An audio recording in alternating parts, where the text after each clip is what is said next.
Good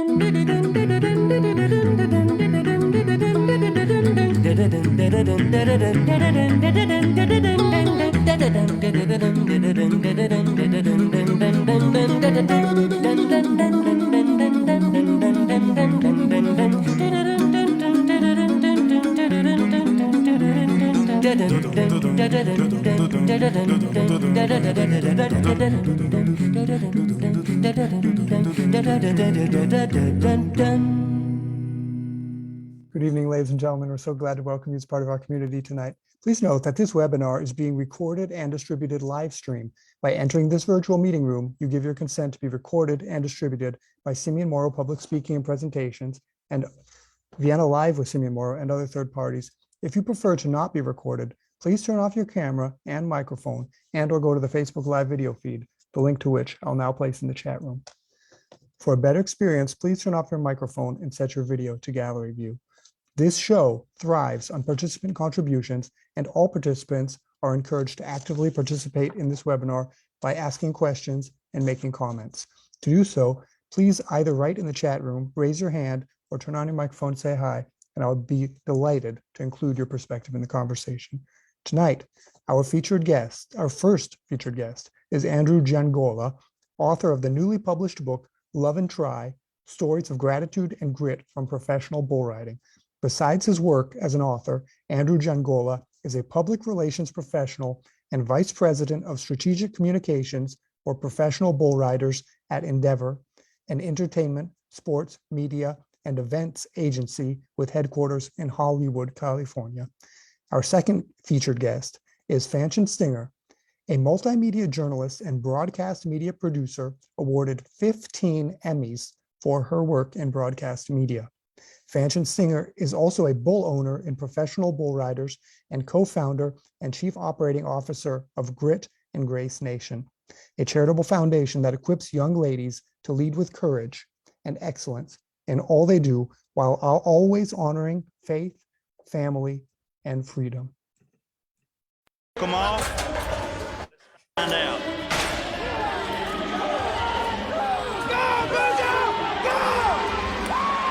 Don't quit. Yes. That's the 80 needed, and it's going to be close. But I think Boudreaux Campbell has done enough for his second career win. He had first pick. He used Whoopah to his advantage. He needs 89 and a quarter. Everybody thinks he's got it. Whoa! 95 and a half. Fantastic. Welcome, Andrew. Well, that's a great way to start. Boudreaux with 95 and a half. Awesome. Andrew, can you tell us a little bit about your work, yourself, and your work as a public relations professional? Well, thanks for having Fanchon and myself on. Really appreciate it. I never intended to go into PR. I dreamed as a kid of playing shortstop for the New York Mets. And if that didn't work out, well, I wanted to be a writer. As you can see in my background, I'm a Beatles freak. So Paperback Writer was my favorite song as a kid. And that's what I wanted to do. I went to Fordham University in the Bronx after growing up on Long Island, about 30 miles outside of Manhattan, concentrated in journalism. My first jobs were in writing and the food and the radio trade industry. I was one of those PR people who tried to end, or rather one of those writers who tried to end run PR people. But I wound up at Pepsi through a contact in the radio industry, and first as a writing specialist, but I was quickly drafted into PR. I wound up absolutely loving it.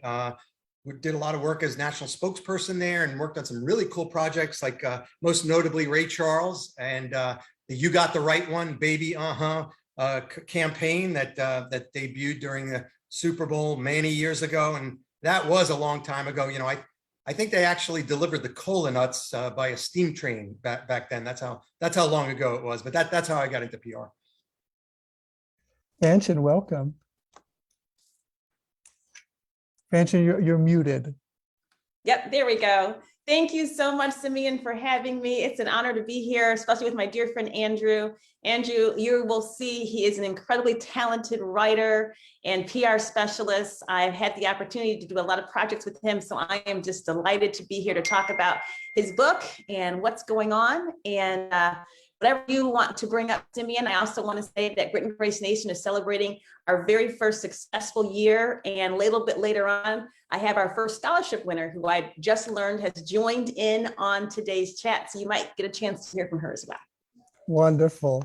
So Fanchen, tell us a little bit about yourself and how you got into multimedia journalism. Well, that's an interesting story. Growing up in high school, I wasn't sure what I wanted to do. First, I thought about being a surgeon. I thought about going into law. I did some research on those things and just found that they didn't really fit with a lot of my interests. I loved surgery. I loved those things. Didn't like math.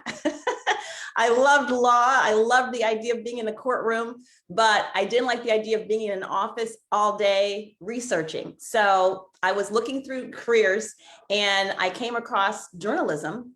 And something inside started just bubbling up with excitement. I didn't understand that. I was 15 years old, but that was really God igniting the passion based on the gifts and talents that he gave me.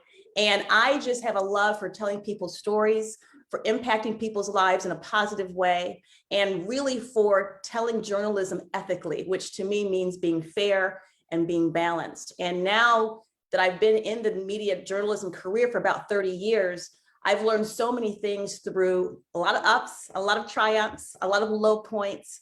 My faith has always pulled me through that. And there have been a lot of life lessons that I've learned that now I want to impart those into our young ladies. And that is where Grit and Grace Nation, the mission and the passion for Grit and Grace Nation came from. So just a little bit about me. We will learn all about it. It's very, very exciting.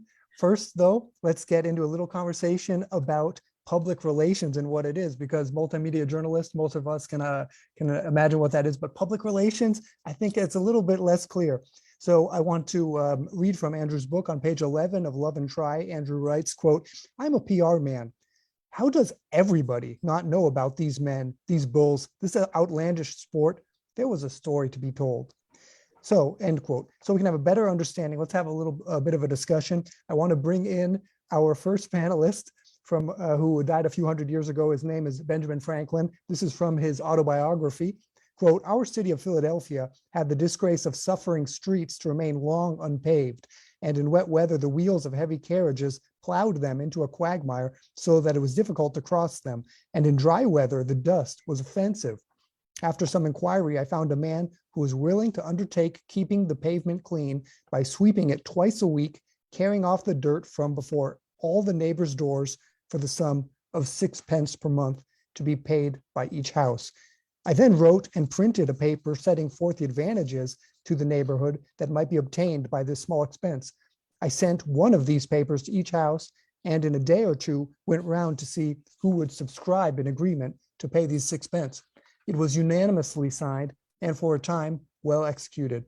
All the inhabitants of the city were delighted with the cleanliness of the pavement that surrounded the market, it being a convenience to all, and this raised a general desire to have the streets paved and made the people more willing to submit to a tax for that purpose," unquote. So that was what might be considered a PR coup in the domain of public affairs, so politics, what affects everybody, the streets. Now, let's turn to another perspective by the communication specialist Diane Gaillard in Paris, and she's going to write about corporate PR. And she's going to see that maybe not everybody agrees with that PR is a good thing. It can be used for other things besides informing the public. It can also be to kind of try to manipulate public behavior, public perception. So Diane writes, quote, "I define PR in the corporate world. PR can be used for public awareness, changing opinion, or changing behavior. In other words, PR can have an informational goal, an attitudinal goal, or behavioral goal. I explain. PR allows companies, whether they are large international corporates, small or medium-sized enterprises, or startups, to exist in the public opinion. One of the first goals of PR is to create awareness of a product, of a service, or of a subject that matters to the company and to its audience. Large groups use PR to promote a report, for example, with the aim to attract new clients. Startups use PR to tell the world they exist and explain what they do. Awareness is key as it leads to increased sales, which is most often the ultimate goal. Another role for PR is to transform an opinion, convince the client to think A is better than B. For example, using an electric car is better for the environment. Last but not least, by changing an opinion, PR can also change behaviors. For example, people will actually buy their first electric car, and they will even convince their friends and family to shift to electric cars, end quote. So Andrew, public relations, good, bad, what is it? Wow, is that a heavy question for the ages? I'm just a simple dude here trying to promote a bull riding book.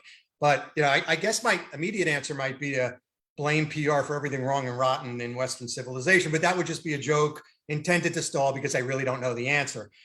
If I had to take a shot, I think it does get back to the definition of what PR is and how it works. And at the core, I see it as a profession utilizing a variety of communications tools to influence thoughts and behavior, much like you read. We are in the influence business. A lot of times we do that, and I think the most effective way we do that is through storytelling. Hence, part of the reason I wrote this book.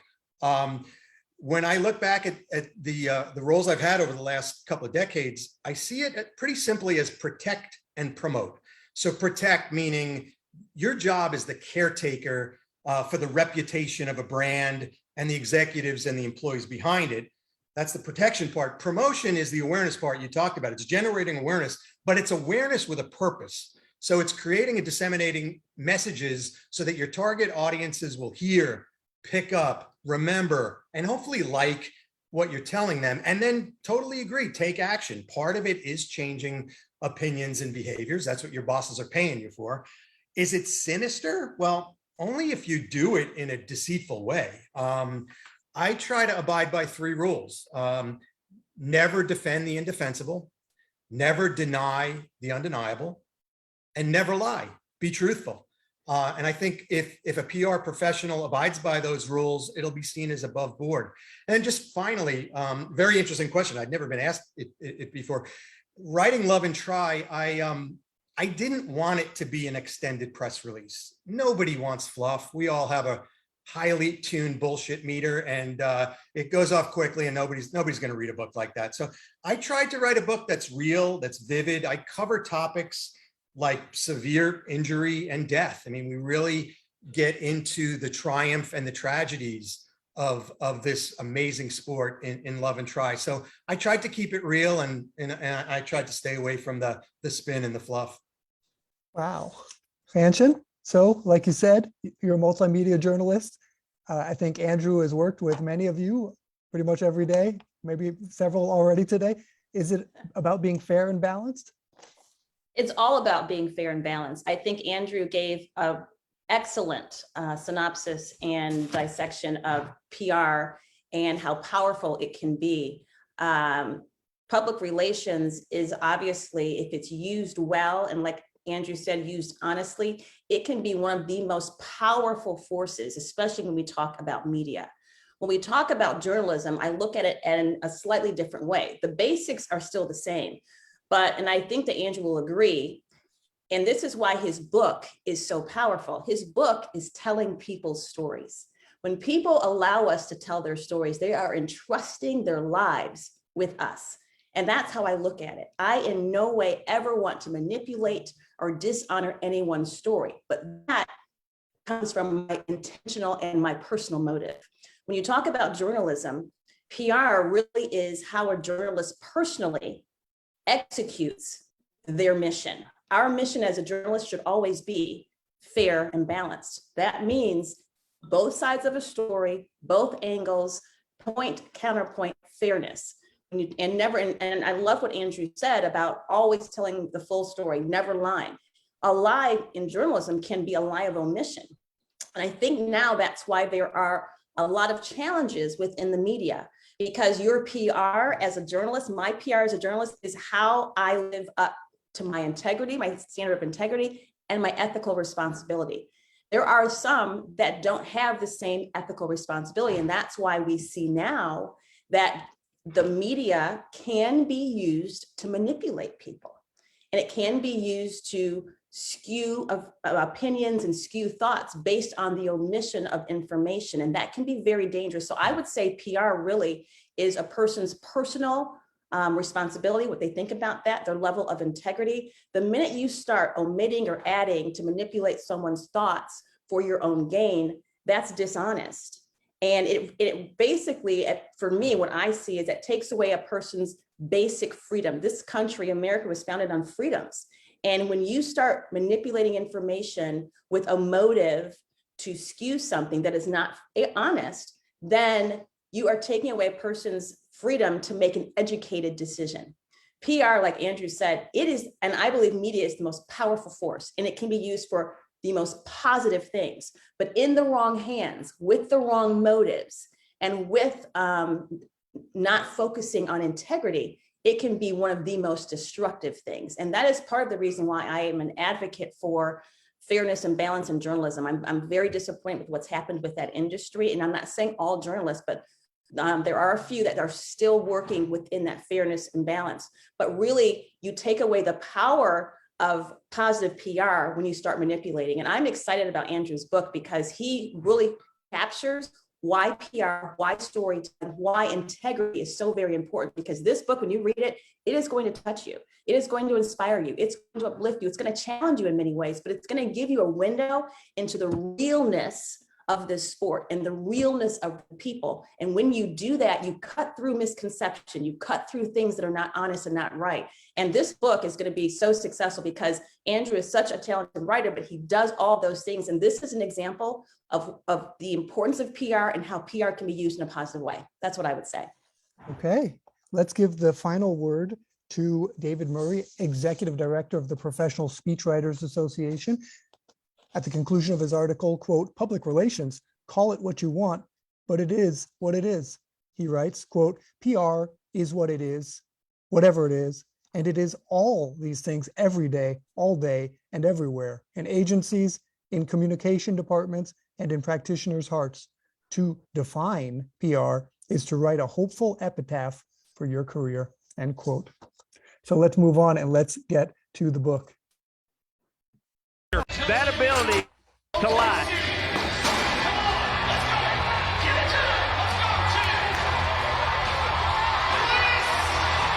He's going to get the 8 seconds, and he gets tossed around like a rag doll. But that was the second time they have met, and that's the payback Jose was hoping for. And that's what you expect every single time Jose nods. Fantastic. So, Andrew, you were no outsider to so-called Western sports. You worked for NASCAR already, but it's clear in Love and Try that, you know, be it as you may, you're a New Yorker living in the East Village, you found your family with professional bull riders. The reader gets that impression that actually the title you chose, Love and Try, that we'll get into later with J.B. Mooney talking about what that means. Love and Try, how that's a bull rider's, you know, everything. That's also, it seems to you as an author, that's, you know, your love just for the sport, for the people, for everything. I mean, it just flows through it. On page 11, you write, quote, "Working for PBR, once in the saddle, geez, there are no bull saddles, sorry. Even without official business hosting reporters, I found myself drawn to the locker room, that electric staging area for battle, seeing the cowboys suit up in preparation to go to war. Some could be seen taping up broken forearms and jamming swollen feet into their boots. A few retreated to a corner to read a Bible and pray quietly. The cocky daredevils pulled dinged up metal folding chairs into the hazy shower area, blaring rock and roll from portable speakers propped up against their riding bags as they sucked on cigarettes and razzed one another. Once they prepared their bull ropes by applying a coat of sticky resin, their gear was set, and it was time to start the show," end quote. Andrew, tell us all about this sport. You know, give us an introduction from the point of view of somebody who's never seen it. Well, like you said, I'm a New Yorker. I ride a subway, not a horse. So I'm probably the least likely person to write about bull riding. But in many respects, I bring completely fresh eyes to it. So I come at it as an awestruck, curious newcomer, and very fortunate to work in a company where I'm with Endeavor, and Endeavor acquired PBR. I had a background in NASCAR, and they had asked me if I'd like to get involved. And it really took me, as I write in the book, you know, about 5 minutes. after I slipped in the bull excrement and nearly tore my groin in two, that just the sights, the sounds, the cowboys, I was so impressed with the toughness that these guys, they only get paid if they ride the 8 seconds. So the rules are very simple in bull riding. Hold on to that bull rope. That's all really you have for 8 seconds, and without hitting ground, without letting go of the rope or touching the bull, and you get a score. Very simple, but it's a 150-pound cowboy on a 2,000-pound bucking bull. It's audacious. It's crazy. You think, why are these guys doing this? But then when you get a sense of it, it's something that's ultimate. You talk about freedom. That's the ultimate freedom, is these guys doing what they love to do, doing it in the face of grave danger. And there's just so many elements that I tried to bring out in the book. Is you've got this specter of danger that coats the air all the time. And then it's wrapped in kind of a fun rock show environment. There's really nothing like it in sports. And, that's why I tried to write this book is mostly to try to share with the rest of the world what, as I said, in that segment that you read, like this deserves to be captured and looked at and to have fans come and sample it. So Andrew, let's get into the book. Tell us about, because of course it's, just tale after tale after tale of these extraordinary people, who are taking part in this in so many different ways, and all of them have equally, it seems, as you include them all in the book and they get their own chapter, they all have, equally important roles to play, whether they're, the doctor or the bull rider, or whomever. So tell us, the first couple you talk about are actually the bull stock contractors. So the ones raising the bulls, and they seem like the loveliest couple in the world, Jerome and Tiffany Davis, and you give them pride of place. They're the very first chapter. Tell us, so on page 30, you write about how the bull named Knock 'em Out John injured Jerome so badly that, quote, at the hospital, the doctor broke the news he'd never walk again, end quote. You then put the reader in the hospital room, writing on page 32, quote, Tiffany was standing in the hospital with her future mother-in-law and Jerome's attending physician, who was outlining next steps in caring for a 25-year-old man who'd been paralyzed. The doctor was addressing Jerome's mother without even acknowledging Tiffany, as if she wasn't even in the room. He finally snidely offered, oh, she'll be one of the 90%, meaning those who, following a traumatic injury of a partner, leave the relationship. The crude, insensitive, offhand insult just made Tiffany, who was then 23, more determined and resolute. She was in love. She was loyal. She was better than that. They were better than that. And then you write about how a few months later, Andrew, they get married and they start, racing the same kind of bulls that paralyzed Jerome. Tell us about them. Well, I started the book with Tiffany and Jerome because I really felt that they were the heart and soul of the sport, at least in my mind, in the way I perceived it, because of their love affair, because of the traumatic injury and how they stayed together and now are raising the bulls. But also, we also talked about protecting a brand earlier on. Sometimes, products, businesses, brands face disinformation, misinformation, lies, fake news, whatever you want to call it. PBR deals with that every day with so-called animal activists who lie about the treatment of the bulls, saying that they're shocked or that their genitals are tied up. Nothing could be further from the truth, So I wanted to tell Jerome and Tiffany's story from the standpoint of not only the love that they have for each other, but the love that they have for these bulls.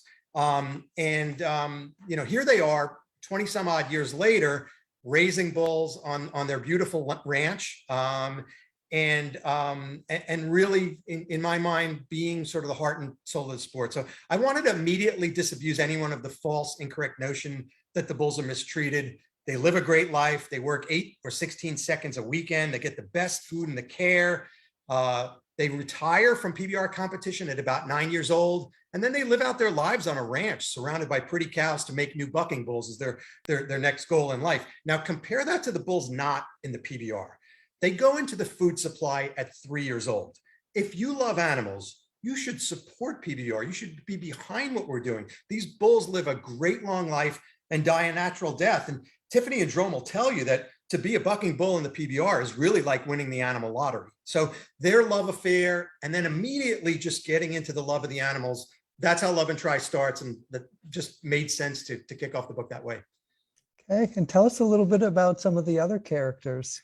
Well, there's so many. Chase Outlaw, real name, by the way. You know, if you're going to be born Chase Outlaw, you got to be a bull rider.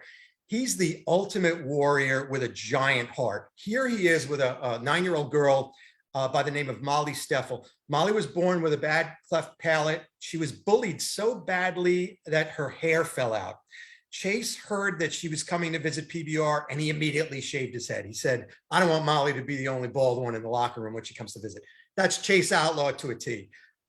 He got jerked down by a bull in Cheyenne, and he literally exploded his face. He broke 30 bones. He had more than 20 hours of surgery. I like to say he's got more screws in his face than your local True Value Hardware. And it might not be that many, but he's got 68 screws in his face, 12 plates. You see above the bridge of his nose, they took some of his forehead and fused it onto his nose. Chase came back 75 days later after this operation. Most of us would go find something else to do with our career, but he went on an epic tear, qualified for world finals, nearly won it. Man, did he show his love and try. So Chase Outlaw, great story, and really wanted to bring his love and try to the world. And the next one is Bonner Bolton. So I don't know if Bonner's on the call. He talked about wanting to join us. Hopefully he can chime in if he's in. But Chase, is that Mr. Bolton? Hey guys. There he Hi, is. Bonner. How are you? Good to see you, Andrew. Cruising the plains of Texas? Always on the move. So let me tell a little bit of a Bonner story. Bonner suffered a terrible accident coming into the 2016 season. He was on fire. He was #1, but bull riding is a sport where you can hit a grand slam home run and wind up in a wheelchair. He rode his bull for the required 8 seconds, but on dismount, he was launched. I guess you could say he was launched like a midlife crisis billionaire's rocket. Bonner was pile driven into the ground, and not to make light of it, he laid there motionless on the ground, dirt filling his mouth. This segment of the book was one of the most emotional. I heard Bonner told me, it opened up his heart to me and talked about the life leaving his body, difficult breathing, thinking he's never going to hug his loved ones again, and really preparing to die. He had broken his C2, which was the same injury that Christopher Reeve suffered. But unlike Superman never walked again, but unlike Superman, Bonner's spinal cord wasn't transected. So it was only bruised, and miraculously he would get his feeling back. He would heal. He'd be signed to IMG Models. 14 months later, he was dancing as a competitor on Dancing with the Stars. Through his new modeling career, he was shot by some of the world's most famous photographers, traveled the world, and became the face of a new Tom Ford cologne, which I think you might have a photo of that one as well. There's Bonner. You've probably seen him in airports and all kinds of places. So I'll throw it over to Bonner if he's got anything else to say. No, Andrew, thank you so much. I can say first off about Andrew, I love him to death. He has had such a major part to do in my whole career. When IMG and Endeavor took over PBR, they had a photo shoot at the World Finals that year in 2015, and they took some shots of me, and that was my first World Finals to ever qualify for, at the top of my game. And then going into next season, I broke my neck at the very first event, and Andrew was the one that really, this is kind of reminiscence, this conversation of what we went through during that time. He had me doing interview after interview, talking about, the sport, and it really helped take my mind off of my injury. And I just can't tell Andrew how much I really appreciate him for all of that. And then ushered me into IMG and really showed me the ropes. Him and his family were really great to me to let me come stay there and get familiar with riding the subway rather than a horse or a bull, which was not something I was really that familiar with. I had never really spent much time in New York. So all I can say is, how much love and appreciation we all have from a rider standpoint for Andrew. Well, Bonner, we talked a little bit about PR earlier on the call, and I think, I remember when we were going through that, I was a little bit worried, like, am I taking advantage? Is this crass?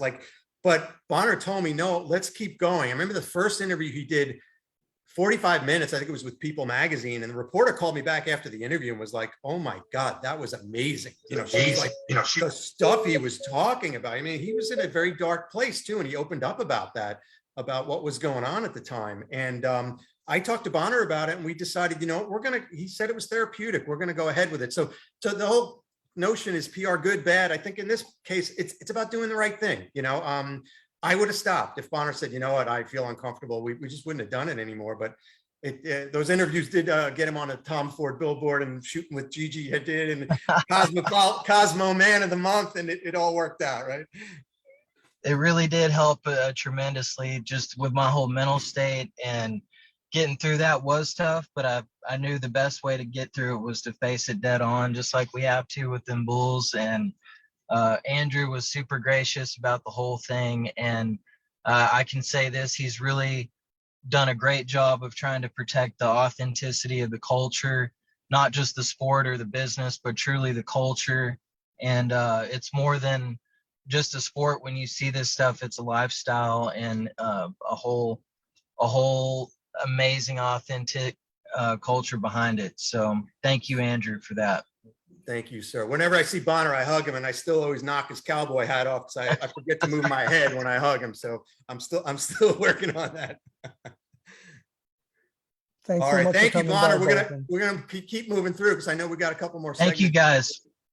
Nice to meet you. Thank you, sir. Nice Drive to meet safe. you too. Another one of the great stories is Johnny Jankowski.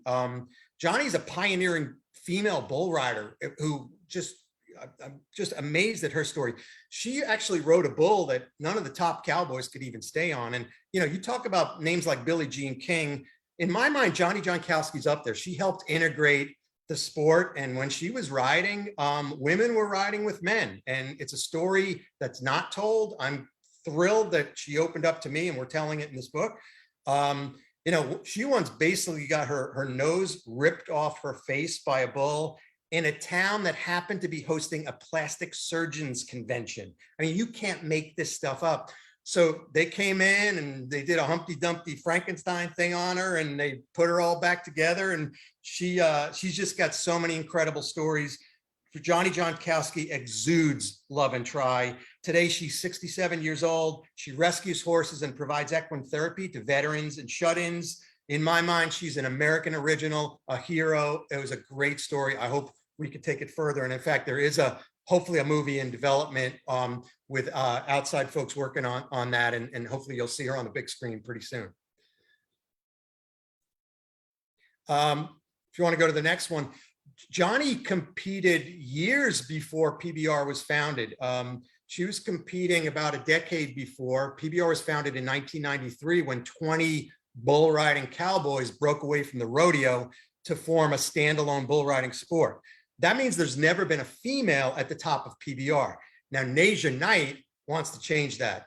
Incredible young lady, 13 years old when I wrote about her. She's 15 now. I hope she's able to join us. I know she's pretty busy. She's got a lot of training going on. She's training really hard to do what no one's ever done before and be the first woman to make it to the top of the PBR. Inspiration to so many people in the Native American community and everywhere. And following the Bonner lead, she's been introduced to IMG models. So hopefully you'll see her elsewhere doing some brand work. Keep your eye on this really dynamic, exciting young lady with a terrific heart. For the next one, hope some folks got to see ESPN aired a terrific documentary last weekend called Omitted the Black Cowboy on Juneteenth. It really beautifully told the story of Black cowboys ignored by Hollywood, Madison Avenue, and the history books. One such cowboy profile was Charlie Sampson. He was sometimes called Pee-wee because he was about 5'4" and he rode these enormous bulls. Charlie was from South Central LA, the most unlikely place for a bull rider, but he'd go on to make it in this is before PBR, make it to the top, and he would win a world championship, becoming the first Black cowboy ever to be the bull riding world champion.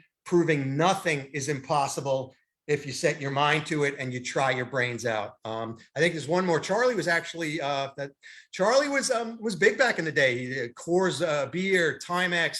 He took a licking and kept on ticking, as they said in the ad, and he got a White House invite with President Reagan. So really great story. It was fun talking to Charlie and meeting him and telling his story. Charlie Sampson got the crap knocked out of him. He broke more bones than we have time to talk about. I like to say he's got more plates in his body than your grandmother has in her cupboard. And there's some truth to that. If it weren't for the bullfighters, though, on the dirt for every ride, protecting those riders, Charlie and guys like him may not be here. Of all the bullfighters, none of them is more respected by his peers than Frank Newsom, who you see protecting one of our riders here. Frank is called the Fearless One. His story is one of faith and redemption. He went from the very top of his sport to a jail cell, unable to make world finals because he was in jail for his drug abuse. He found Christ and found a way back through redemption, hard work, humility, just a terrific guy, inspirational story. And I hope some of you were able to read that in Love and Try. Bullfighters like Frank, along with the bull riders, are involved in the world's most dangerous organized sport. 1 in 15 PBR rides ends in some type of injury. Bull riding is really the only sport where David takes on Goliath, a lightweight against a heavyweight in the same arena. And for David, it doesn't always turn out well. In the bowels of the arena, we have a quasi-emergency room set up, and the man presiding it, dressed in head-to-toe denim, who's seeing injuries akin to a hospital next to a freeway on an icy New Year's Eve night, is none other than Dr. Tandy Freeman, eminently trusted by the bull riders. He gets their situation. He understands them. They totally trust Tandy with their lives. When riders are smashed, flung, stomped, each of them is assured that the man rushing to their side is an advocate, an ally, and one heck of a physician. And the rest, of course, is in God's hands. We go from sort of that seriousness to Flint Rasmussen, and that's one of the great things about this sport. There's nothing like it. No other sport combines the punishing, unscripted, athletic competition, violent collisions, sometimes injury, with full-on comedy, brought to fans by this wisecracking, twerking, moonwalking exclusive entertainer who's a former high school math teacher, who's done up in clown makeup and patrolling the dirt of PBR as if it's like the maple floor of Carnegie Hall, making jokes that sound like Eddie Murphy crossed with Larry the Cable Guy. You'll take a ride with Flint Rasmussen in this book. He's a great, funny man and someone to pay attention to. The world's most famous bull isn't actually in PBR. He's 7,000 pounds of bovine brass bravado, a symbol of power, strength, determination, standing down by Wall Street. If you visited New York, you've probably seen Charging Bull, and you're probably getting a photo by his back quarters, because that's where most people like, and they rub it for good luck.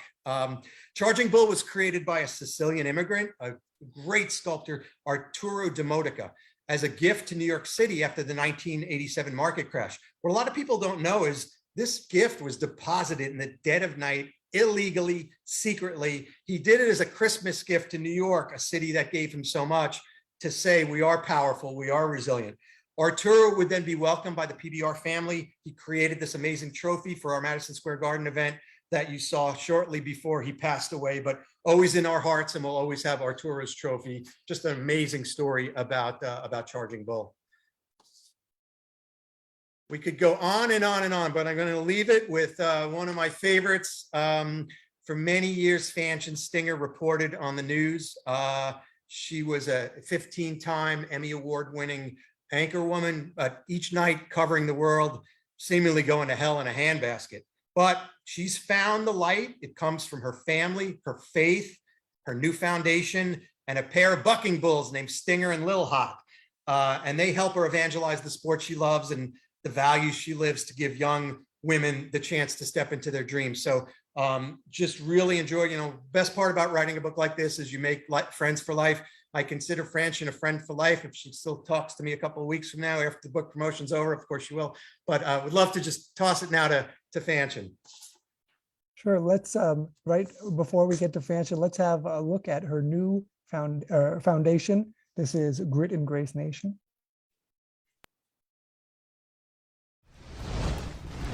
Welcome to Grit and Grace Nation. We're going to reach out across this country and we're going to develop a community of young ladies who have the grit and grace, who then become women who lead in whatever they are designed to do. PBR bull owner Francine Stinger is a cowgirl at heart, a PBR fan from the start. Hard work, dedication, a passion to serve others fuels her successful television career. A 15-time Emmy Award-winning news anchor, multi-award-winning journalist, national speaker, and cheering on her bulls at the PBR. My story is one of grit and grace. I've learned so much through challenges, through trauma, through disappointment. You have what it takes to be anything that you want to be, but we're going to help you develop that grace. And most importantly, we want you to have the courage to become who you are designed to be. Grit and Grace Nation connects you with influencers, mentors, and ladies who make a difference. Get to know all of your PBR favorites, their secrets to success, and why they're excited about Grit and Grace. Grit and Grace girls get up close and personal with the animal athletes and the best in animal welfare. If you can build the confidence in these young gals like my daughters, that's why I'm so excited for it. You can be a lady, you can be feminine, you can be a cowgirl, you can be around animals, you can do really anything. Scholarships, career opportunities, and Grit and Grace girls are VIPs at the PBR. Grit and Grace gives us an opportunity to work together, and Candace has been traveling with me, coming to the events. It's an excellent partnership. We're celebrating American values across this country from city to city, sharing it with some young ladies. It's the values that we believe in. I mean, all of it aligns with the values that we have. It's the values we want our children to have. It's community, it's respect. And what we're trying to do with Grit and Grace is really bring in an honor culture. Honor God, honor the flag, honor things that are honorable. I founded Grit and Grace with some incredible friends. It is a bold, compassionate vision. And to join forces with my PBR family, we are building something special for you. No matter who you are, no matter where you're from, you have a story too, and we want to see you shine. Yara y gracias. We are Grit and Grace girls. It's the Grit and Grace Be Cowboy way. Stay connected at Grit and Grace Girls everywhere. We can't wait to meet you. Fantastic. So Francine, so tell us about this, going from multimedia journalist to bull owner to this fantastic organization that you're now dedicated yourself full time to. Well, for those of you who just now learned about Grit and Grace, you can see why I love the sport of bull riding. I'm so grateful for Andrew and the fast friendship that we have developed. It's been such an honor to work with him. And I'm really honored to be part of this book because when I was a young girl, I used to go to rodeos with my parents. My parents are from the South. I grew up in Michigan, but they would always take us to rodeos, and bull riding was always my favorite event. And then when the bull riding league started, the PBR league started in 1993, I was so excited. I told my dad that first year, Dad, one day I'm going to own a bull because I love animals. And I said, I'm going to own a bull, and my bull is going to be named Stinger after our family. And as an animal lover and researching the sport and seeing, like Andrew said, how well these bulls are taken care of, I can't imagine any other sport or any other opportunity to come alongside that same mission. My bulls, Stinger and Little Hot, they have the best in veterinary care. They have chiropractic care. They have all of those things.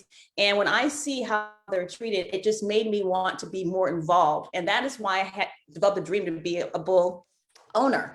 When you talk about the values of the PBR, you saw it in every person that Andrew introduces us to in this book.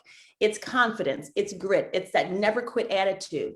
I have been through so much in my personal life and my professional life. I've gone through some very dark times, not of my own doing a lot of times, but sometimes bad decisions. We all make bad decisions sometimes. I've been through some incredible highs. I've been through with some of the world's leaders and world changers. And through all of those lessons, my faith helped bring me through. And God taught me how to withstand, how to overcome, and how to inspire other people. In my 30-year career in journalism, I was always in schools, I was always speaking, and I was always inspiring and hopefully mentoring young girls and young professionals and young men as well. So when I had the opportunity to purchase Stinger and Little Hot and become a bull owner and fulfill that dream, it was instantaneous for me that I wanted to use this opportunity in a way to give back, like I have in my career, but take it on a more national scale. So that's why our mission is equipping girls with the courage. I mean, when you heard from Bonner and you listened to Tiffany Davis and you see Naja Knight, all of those people have courage, they have grit, they have grace, they have a level of understanding that as a journalist, once I'm reporting on the news, a story about young people, normally it's after they've made a series of bad decisions and they have succumbed to so many of the negative messages in our society. So my burning desire is to reach out to our young ladies and to show them examples of what does it look like to have girl grit. That's one of our values: girl grit, courage, self-respect, selfless compassion, graceful confidence, and the patriotic spirit. My focus and my vision and my passion now is to leave a legacy of grit and grace so that we can raise up young ladies who have those values that sometimes are not being celebrated. I hear from so many moms and dads right now about how difficult it is to raise their girls and raise their young boys in the society today with all of these negative messages coming from so many places.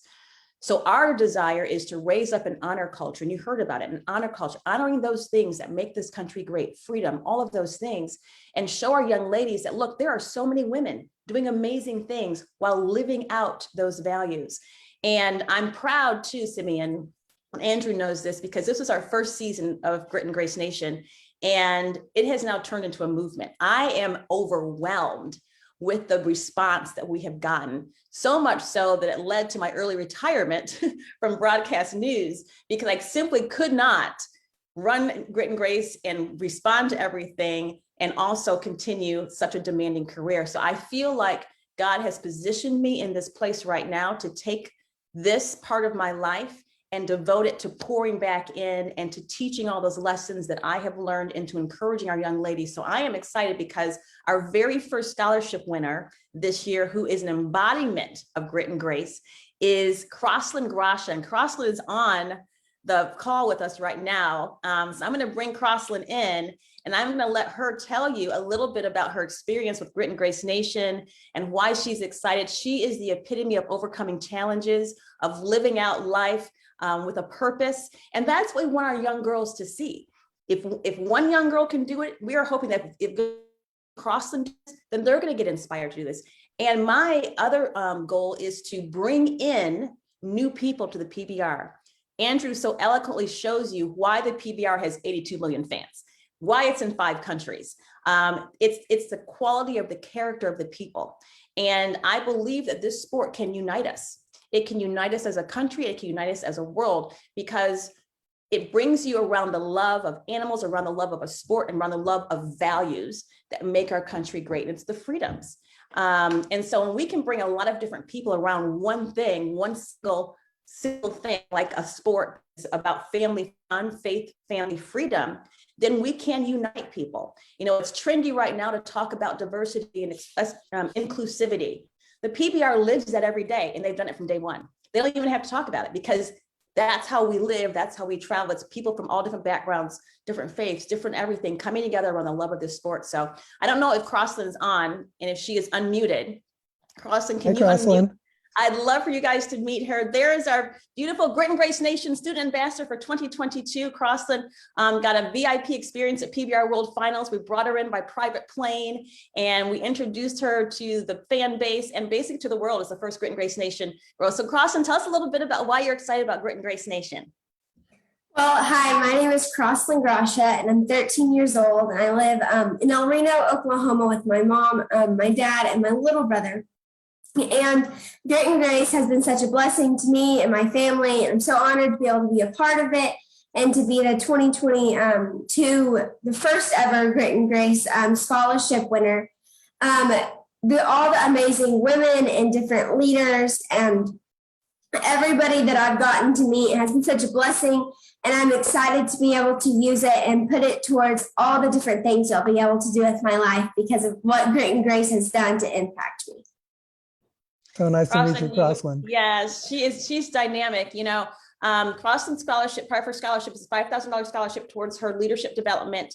And however her family decides to use that, it's another $5,000 value for a weekend at a sports Western clinic for Western sports girls. But it's also, she is interested in animal health. And she didn't want to necessarily go into veterinary medicine. So we are giving her a job shadow opportunity at Elanco Corporation, which is a global headquarters for animal health care. We are reaching out really, Simeon, to young girls across this nation. They don't have to be in Western sports. They can be in anything that they're doing. We want to bring all those girls in from all different interests and backgrounds and socioeconomic status and bring them together around PBR and introduce them to the values that we're talking about, the values you see in Bonner, the values you see in Tiffany and Jerome, the values you see in Nasia. It's that never quit, never die attitude. And PBR is really a metaphor for that because I've had to learn that in my own life.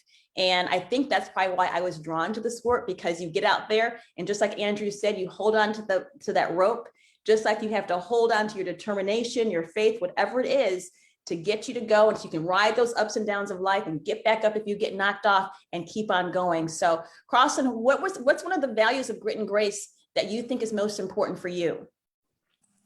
Well, all the different values is of everything, but to honor God first, and that is one of my favorite qualities about Grit and Grace is faith, family, and freedom.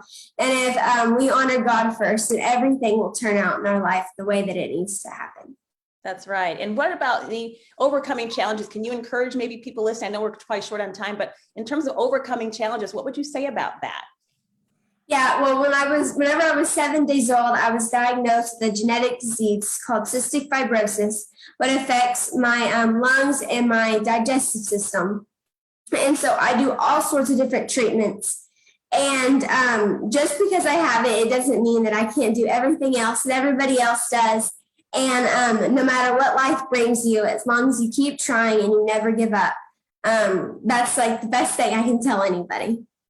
That's awesome, Crosslyn. So just so you guys know, Crosslyn is a championship. She shows horses, she shows cattle, she does barrel racing, so she really is the epitome of not giving up, not letting challenges slow you down, and continuing to fight and to be determined. And we're just so proud of her. And you're going to be hearing a lot more from her. But really to sum up, we're just excited to be able to continue the legacy that PBR has started through the example that the athletes and everyone associated with the sport does. And this really, for me, is transferring that to the next generation of our young ladies, so that when these young, courageous men to get married, they have some Grit and Grace ladies that they can marry and have beautiful families with. So I kind of joke about that. But yeah, I look at it as really continuing the legacy of the values that the PBR stands for and transferring that to the next generation. Fantastic. Wow. And thank you for your inspiring story. That's just beginning, Crosslyn. So let's get into the challenges facing PBR before we conclude. We've talked about all the positive things. Let's talk about some of the challenges ahead. This is a roundtable, the clash of Westerns.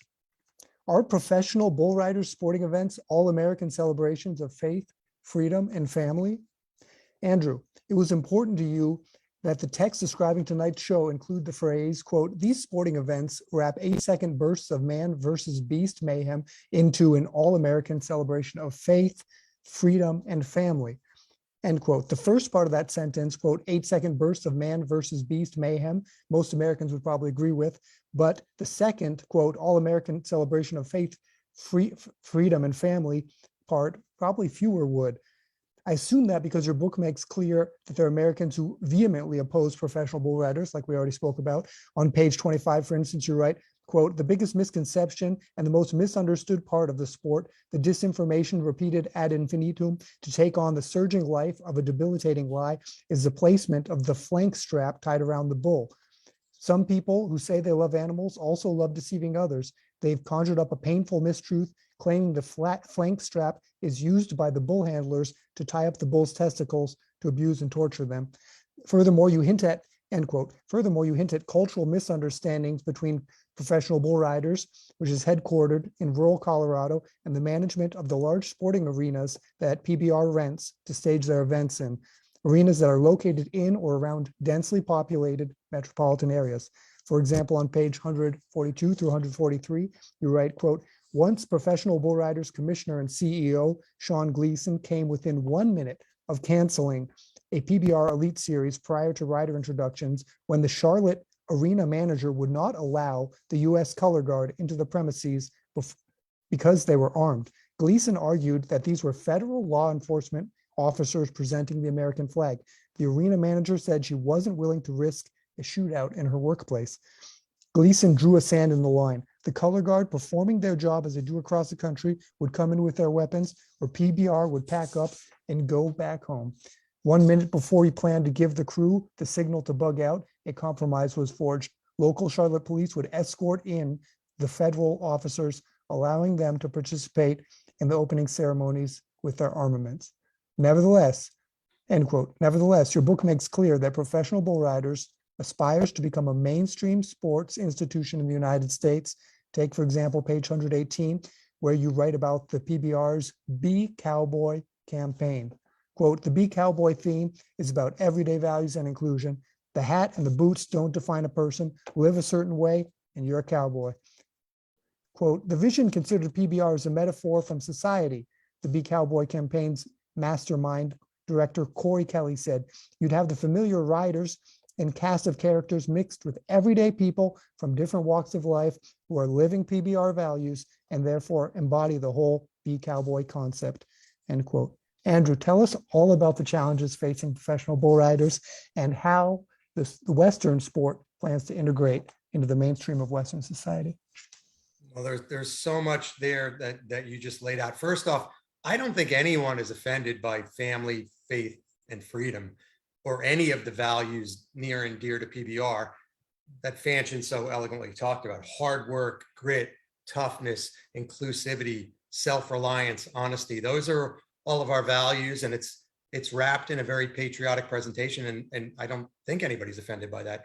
Where there is sometimes friction is, as we've talked about, on the animal welfare front, but the facts are completely on our side on that one. Come to an event and you'll see the bulls are the true rock stars of the sport.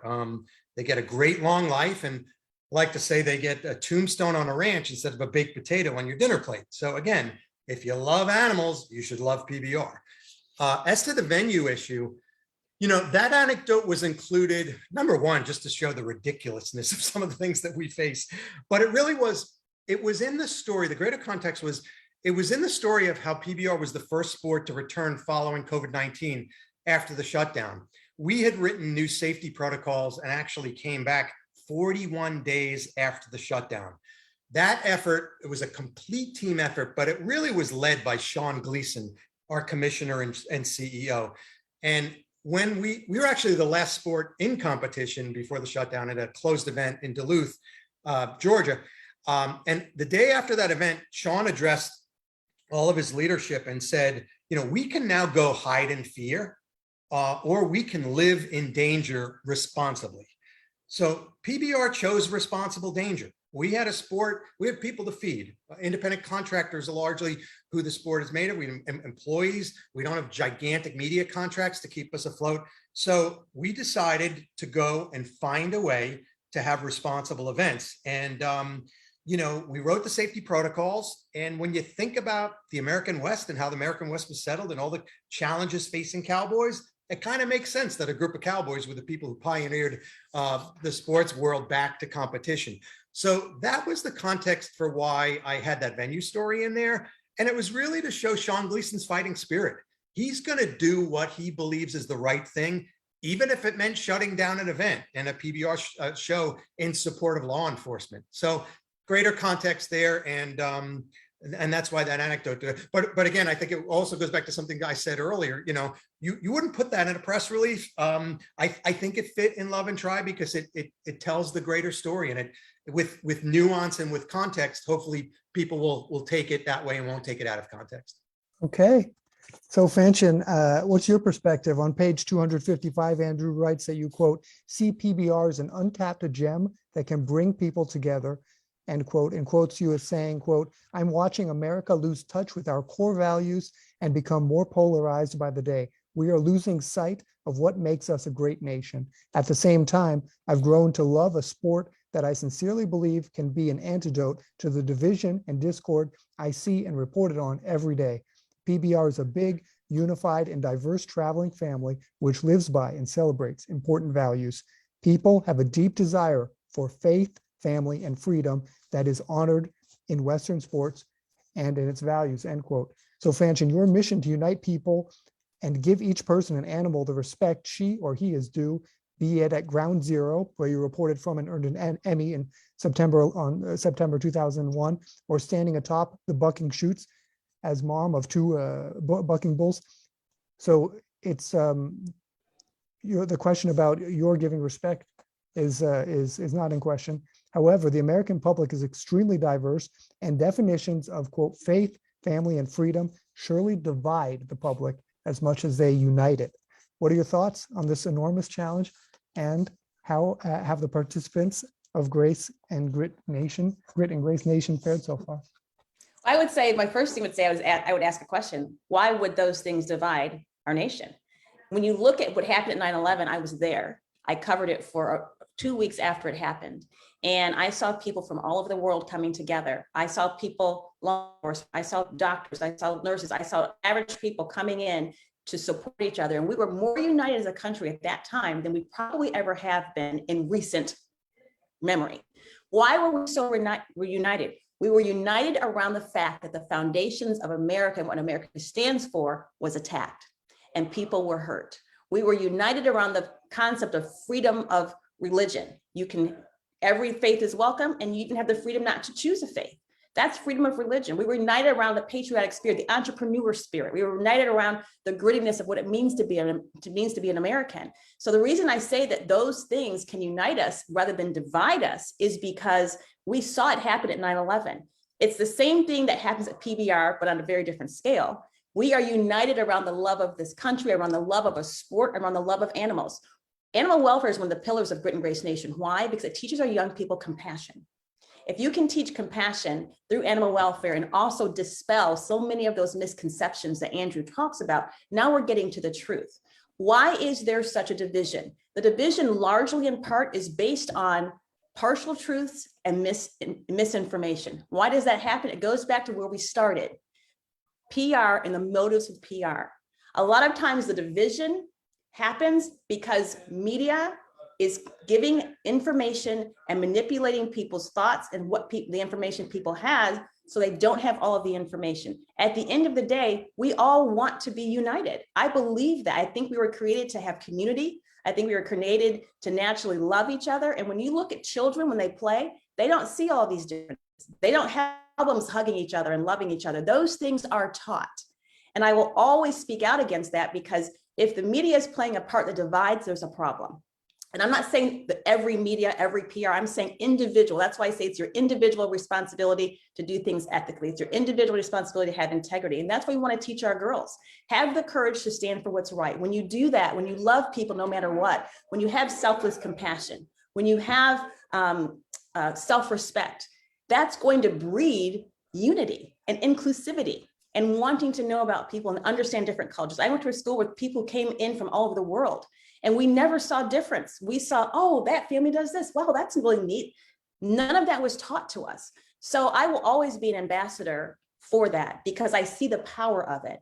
And when you have so much division, a lot of times that division can be engineered, or it can be just people not having information. So we can bring people into the PBR around those foundations and enjoy each other, have fun. That to me is the ultimate antidote to the division that so often is destroying not just our communities, but our families.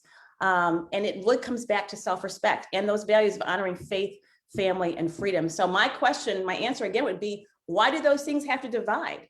Unless we allow it to. But if we are intentional about doing the things that are right and about coming around and respecting and honoring each other, there shouldn't be so much division. And ultimately, if the media comes and uses the power that it has, like Andrew, you're seeing an example of PR used in a beautiful way and the most powerful way. This book, how could this book divide anyone? You're addressing truth, you're bringing people together, you're telling people stories, you're inspiring. That's what it should be about.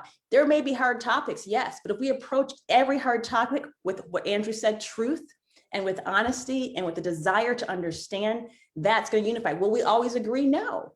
But if we respect people, we'll have the ability to still be unified around what? Around the values, around the experience, around the PBR, what the PBR stands for. So I hope that question, but I think it's a very powerful thing. And I think it's important that we instill that in our young people rather than teaching them how to see differences and how to look at people differently and how to not be unified and how to not be, respectful of them, not only themselves, but of other people. Okay, so let's give the final words before I ask you about the last question. Let's go to the man who wrote the foreword of the book, J.B. Mooney, who writes, quote, "Whatever you do in life, try is the main ingredient for success. I don't care what your job is, whatever your rope is, wrap your hand around it and don't let go." So let's tell us, Fanchen, what's the future look like to you? And what do you wish for professional bull riders? Future, I always will say it's bright because every day can be better than the last day if we just make it that way. Grit and Grace Nation is growing. Our desire is to touch as many young ladies as we can to uplift them, to help them achieve whatever it is they want to do in life and give them that courage. If anyone wants to get involved, if anyone wants to find out more, gritandgracenation.org, gritandgracenation.org. We just launched a brand new app on Apple and Android. You can information on that app. We're going to have a Grit and Grace TV show coming out very soon. That's in the works. And also a national podcast where we're going to be also introducing you to some of these young ladies across the country, but also to women who are leading in excellence in so many different areas, inside and outside of Western sports, but it's all based on those Western values.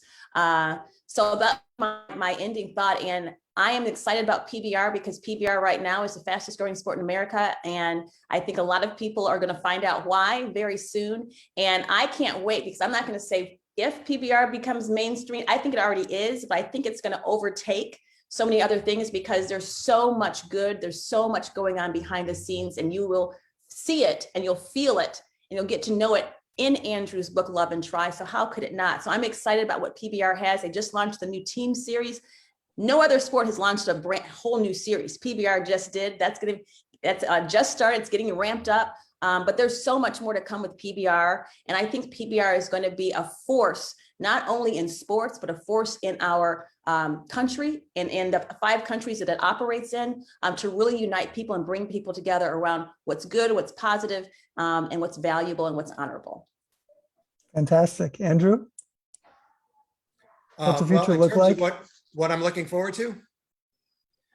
I'd be dishonest if I didn't say just, continuing to be able to talk about Love and Try because it was such a labor of love and I did pour my heart and soul into it. And I really hope it does inspire people and get more, when people come to a PBR event, a lot of them sample it. They come in with an open mind, but they automatically assume it's not for them. It's a dirt sport, it's cowboys, it's got animals. There's always reasons why they think it's not for them. And a lot of times when they come, they enjoy it and they become fans. So how cool if a book from this curious outsider, the guy who rides a subway, not a horse, can come in and tell these stories and introduce people who had no idea they might be interested in bull riding, introduce them to the sport through this group of really solid, decent, hardworking Americans. And I say Americans, but it's really a diverse, inclusive sport in terms of 1/3 of our bull riders are Brazilians. So, it's more than just we talked a lot about, wrapping ourselves in the American flag on this call, but the sport is perhaps one of the most diverse ones with the Brazilian impact and having our events in other countries. So how cool if we can kind of introduce people to the sport and create fans and create more love and affection for everyone involved who deserve it and deserve the exposure. Fantastic. So let's see how we can get the book. It's on Amazon. All you do is you type in Andrew Giangola and you click on Love and Try, and there it is, $25. And Andrew, tell me, is this true? All the proceeds go to pay the medical bills of wounded bull riders? I'm glad you brought that up. You know, I sit behind a keyboard and I occasionally battle a hangnail. And as you heard on this call, these guys go out there and they put it all on the line. As JB said, every time you nod your head, you could be knocking at heaven's door. So proceeds from PBR and myself will go to a great organization called the Western Sports Foundation. They help pay the medical bills of bull riders. Bonner, when he was hurt, was helped. You know, it's very expensive to be in intensive care and have some of the treatment that these guys have to have for some of these very serious injuries, and proceeds will go to help pay the medical bills of bull riders. So hopefully you love the stories. There's 90 color photos. It's a beautiful package by Cedar Gate Publishing. They did such a nice job on the book, and the proceeds do help injured bull riders pay their medical bills. Wow. Wow. Okay. So I put in the chat room the link to Amazon to buy the book. Emery Dottie, excuse me if I pronounce your last name wrong, writes, "Great job, everyone. Just ordered my book. Can't wait to read and share." So Andrew, to stay in touch with you, I believe we have a Twitter account. Is that where I am? I haven't figured out how to get other channels going, but there is a Love and Try book on Twitter, so you can certainly follow there, and news and photos and other things are shared. So hopefully folks are on Twitter. I got to figure out Instagram and getting that going, but right now I'm on Twitter. Fantastic. Okay, so I'll put that there too. And of course, follow PBR. You know, Fanchon mentioned the other thing, obviously my day job I'm really excited about is this team series. It's 5-on-5 bull riding. So it's there are 8 teams in an 11 event season. Each weekend there's a 3-day homestand. So each of the 8 teams has a homestand. There's 2 neutral site events to make for 10 regular season events. 5-on-5 bull riding. There's winners, there's losers. It's easily understandable. At the end of the season, the team with the most wins will be seeded the highest in the playoffs. We have a playoff in Las Vegas, November 4th through 6th. Really cool, really exciting. Bull riders get coaching. There's the camaraderie of being on a team. Really think it's going to ratchet our sport to the next level. Really cool stuff. The first one is in Cheyenne, Wyoming, July 25th. You can see it on Pluto TV, which is free on your phone, as well as CBS and CBS Sports Network. Well, there's a website. There it is, pbr.com. And I'll put that again in the chat room. There it is. Thank you. So thank you so very much to Andrew Giangola and to Fanchon Stinger. Thank you. Thank you. So let's take a look at next week, what's coming up. We have, if I can find it. There it is. David Murray, communicating means listening to others and listening to yourself. Most communication professionals will tell you that communication means getting what's in your head into the head of somebody else. David Murray, author and executive director of the Professional Speechwriters Association, says not so. Communication means listening to your audience's version of the story with great care and with imagination. Only after taking the other's point of view to heart and after honestly examining one's own heart does communication ever begin to take place. David's book title, An Effort to Understand, is taken from a speech by Robert Kennedy, in which he broke news to Black residents of Indianapolis that Martin Luther King Jr. had been assassinated. Come welcome David Murray, who will talk about communication in words and in actions, and the fundamental difference it can make between violence and peace. So that's next week coming up. David Murray, communicating means listening to others and to yourself. Thank you once again so much for a wonderful discussion, Andrew Giangola and to Fanchon Stinger. Thank you very much to Agnieszka Rivolet and Benoit Rivolet for their support of this show. Most of all, thanks to you, our participants who make it all worthwhile. From New London, New Hampshire, from New York City, New York, and from Fort Worth, Texas. Goodbye. See you next Wednesday.